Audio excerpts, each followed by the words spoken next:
short. Dame gets his own miss. Giannis, there's Bobby. Giannis tips it in.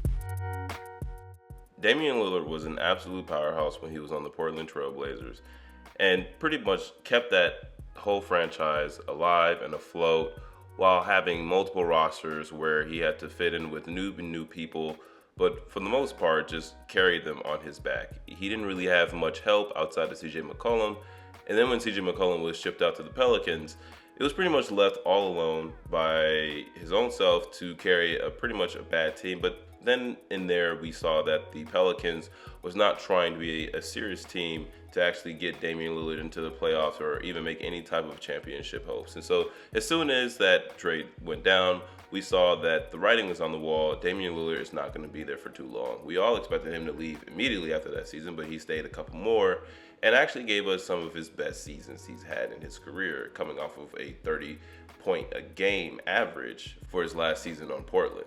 But when the Bucks gave the call to Damian Lillard saying that he has to join the Milwaukee Bucks, we all expected that his game with Giannis was going to fit very seamlessly.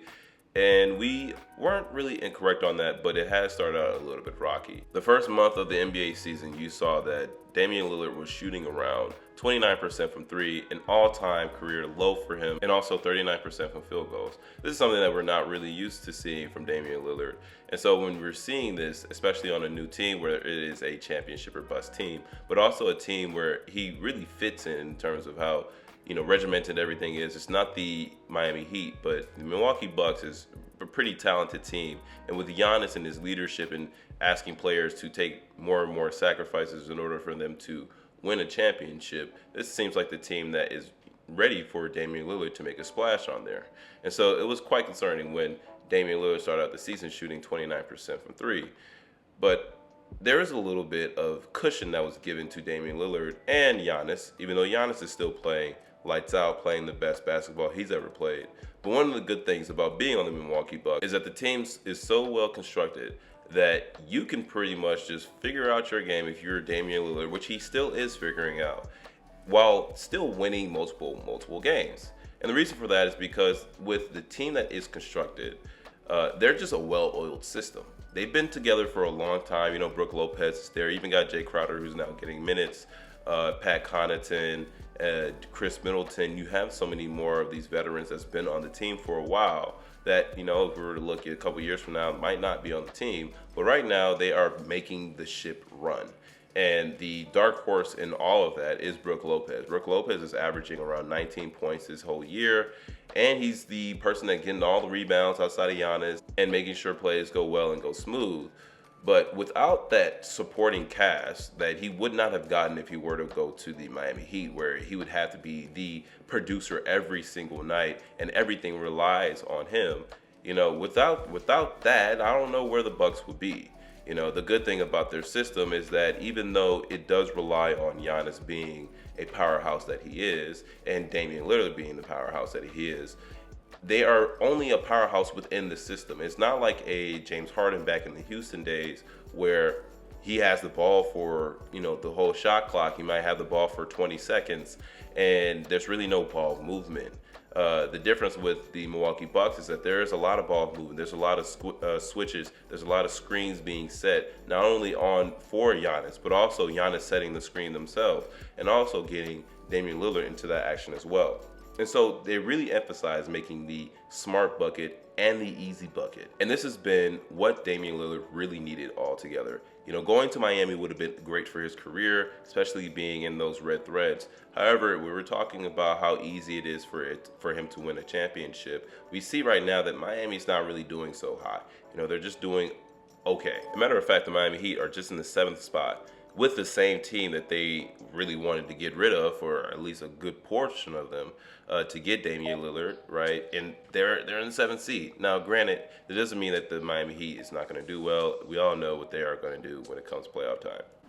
But that's not to say that the Miami Heat won't be able to do anything in the regular season, but I will say the amount of effort that needs to be required for them to be placed in a high seed, as we see with Jimmy Butler, is quite a lot.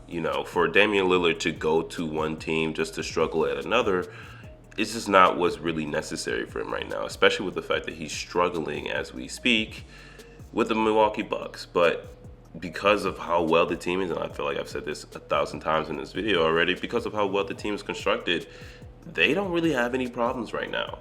The Miami Heat would have given up a whole bunch of players for Damian Lillard. And just imagine what the team will look like when Damian Lillard is struggling like he's struggling right now. But, Damian Lillard is in a very easy system where if he were to have a few kinks that he has to, really get in tune with, he has the time to really figure that out. And right now, he is taking his time, and things are being figured out as we speak. And the league is really being put on notice. In their last 7 games, Giannis is averaging around 30 points a game, 31.1 points a game. And Damian Lillard is averaging around 26 points a game. They both have a high amount of assists, around like 5 or 6. And they also have a decent amount of And they also have a decent amount of wins under their belt. As we see that the fit between them is still a little bit wonky. But they don't really know how they're going to fit Damian Lillard into offense. We see a lot of mistakes being made on Damian Lillard, where he might have a streaking Giannis down the fast break, and he might not even hit Giannis. Or the fact that his shot might be off in one game, and on the other game is very inconsistent. But like I said before, because of the supporting cast and the system that they have around them, it doesn't really matter too much.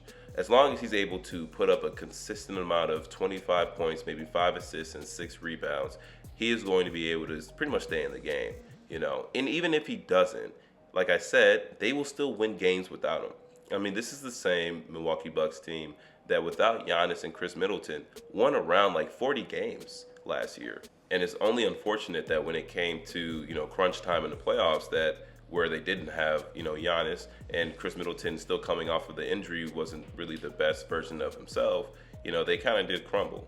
But at the end of the day, when it comes to the regular season and making sure that these players are well rested and getting the best amount of care that they can get, the team, like I said, is well constructed. But right now, Damian Lillard is getting back into Damian Lillard form that we all know him to be. He's making all the shots that we've known him to make, deep shots, deep threes, clutch points.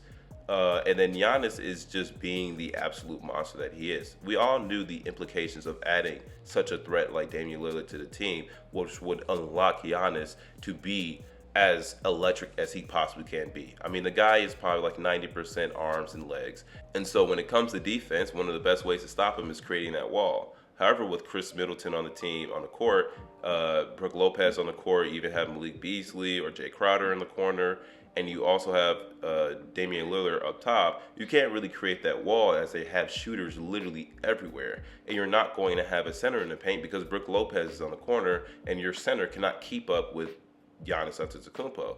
And so what can you do in that situation? And many teams are trying to figure that out. There's not enough space on the court for everybody to stop Giannis in his drives while also being able to still make a decent contest against Damian Lillard of all people, and also their third best scorer, Brook Lopez. And that's really not even touching on what should be the true third option for the Milwaukee Bucks, and that is Chris Middleton. Now, many people will look at Chris Middleton's stats and say he's only averaging around 12 points a game. He's not really playing the best. But in my honest opinion, since he was the number 2 option, and knowing that you're going to have to take that back seat to the new number 1/number 2 option of the team, I think Chris Middleton has done a very good job. I think a lot of people, when they look at, stats and they look at how these players are playing, they're not actually watching the game. But when you watch the game, it's not like Chris Middleton's taking bad shots. It's not like he's not being active on defense. It's not like he's not playing his role on offense. He's actually playing well within the offense.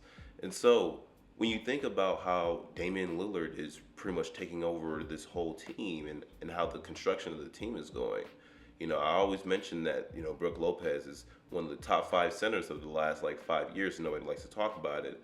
But with the sacrifice that Chris Middleton is making, I mean, it's pretty much enormous. It's one of the biggest sacrifices he can make of his career. And that's all to win a championship. And so the Milwaukee Bucks has to figure out how we're going to make this work. Because idealistically, it is there. But championships are not won on paper, right? And so for me, when I'm looking at the games, one of the best things that they could do is continue using Damian Lillard off ball, making sure that he gets as much touches as he possibly can within rhythm, within fluidity of the offense, instead of just trying to ISO and get points off of there, which he's pretty much known his whole career. And I think that's probably one of the reasons why he's kind of struggling, because playing off ball is not necessarily his strong suit, but it's the strong suit of Giannis and everybody else on that team. But as they get the ball rolling, I don't really see anybody that is going to stop this Milwaukee Bucks team.